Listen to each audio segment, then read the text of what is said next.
That's our thought. Not quite enough time. All right, great job. Thank you very much.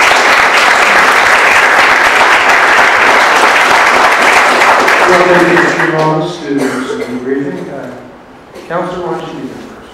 Well, this was a terrific performance, and it's clear. I saw a different group from Alabama the other day, but it's clear why Alabama made it to the top 10, so you should feel great. I think your presentation was good to talk about localism and reference to the Federalist Papers, and this discussion of no confidence vote and how that differs from impeachment, and question period. I mean, no one else has talked about question period today, so it's good you talked about that. And you made some references to the Constitution itself. Article 1, Section 4, you got your 14th and 15th Amendments straight. Of course, the Supreme Court has it, because the Supreme Court has decided a lot of voting cases under the 14th Amendment, so it's okay that you're not sure, because they're not either. And on my question about the cabinet, you're the only ones to mention a really important point about the different cabinets, which is that the president has to take care to execute the law, and that's done through the cabinet. And it's a reverse, really, in the parliamentary system, where the prime minister works for the cabinet, although one of the changes with Thatcher and Blair is that they're adopting an American cabinet system. When you were asked about whether it's expensive to run for office today, I said, okay, that's a great question, but they couldn't have expected that question. And now, what do we know? Someone can cite to us what the average cost is of running for office. So obviously you did a lot of preparation for all kinds of things that could have come your way, and a strong team will always do a lot of preparation. Of course, we're trying to ask you things that you won't have thought about, so we failed a couple of times.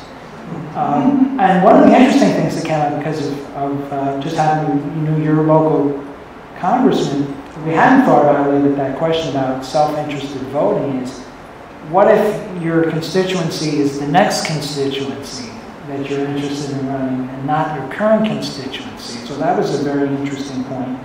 And why they're moving our way, and the reference again to the Federalist Papers was Hamilton about energy and the executive. And Americans seem to forget that point, but that was an important point. So you brought a lot of Constitution into what you did. There were a couple of things that I would raise just a little bit, just to help you out in the future, because that might be of use to you. A multi-member district doesn't have to be bad for localism. It can be strong. If you had cumulative voting, there's nothing inherent about multi-member districts or proportional representations. You could cast all your votes for your local person, and then other parts of the state, where maybe they split their vote. You could still protect localism. Of course, protecting localism has its downsides too, like bridges to nowhere. But your points were all fine on that. But I think that you really did. Oh, and also think about when you say something like a nonpartisan group should do gerrymandering. Well, it's an interesting idea, but think about it just a little bit more deeply. Whenever you propose a solution to a problem, whatever it is, think about it more deeply. If you have a nonpartisan group, who picks the people that are nonpartisan? And can you ever really take politics out of politics? And do you want to take politics out of politics? So, but I think it's good that you offer a potential solution. Think through, but these are small points. I mean, you did a really great job, not only as a team, but each of you individually, so you should feel great about how you've done. I agree, it was a lovely job, and I very much appreciated your emphasis on local and all politics is local. It was nicely done. I also appreciated the reference with the parliamentary system of the Prime Minister telling the Queen that there should be a new election. Reminds us that there is still an executive, even if it isn't executing in the Queen. So thank you very much for that. You all did an excellent job, each of you. You all participated, you helped each other out. When one person goes, oh my God, I'm not sure what I'm going to say, someone else stepped right in, and that was very effective and appreciated. Just take a look around right here. I mean, I know that you've gotten a lovely congratulations for being here. But you're in a very small group of people now who have testified in this room in Congress and in the Senate, and you should feel very proud to have done so. if you were interested in being lawyers and going into politics, I'd urge that you try to be representatives for us. We would really appreciate that. But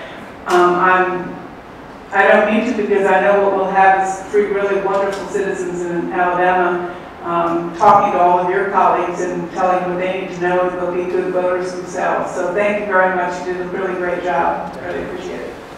Jenny, I like the way you talked about comparative. You brought in Canada and Great Britain and their electoral systems. I like the fact you talked about impeachment. It has one way our government, our system, presidential system, could potentially control it.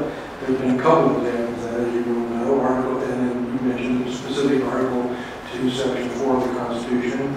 I like the way you were able to dredge up out of your memory the difference between what the 15th Amendment was.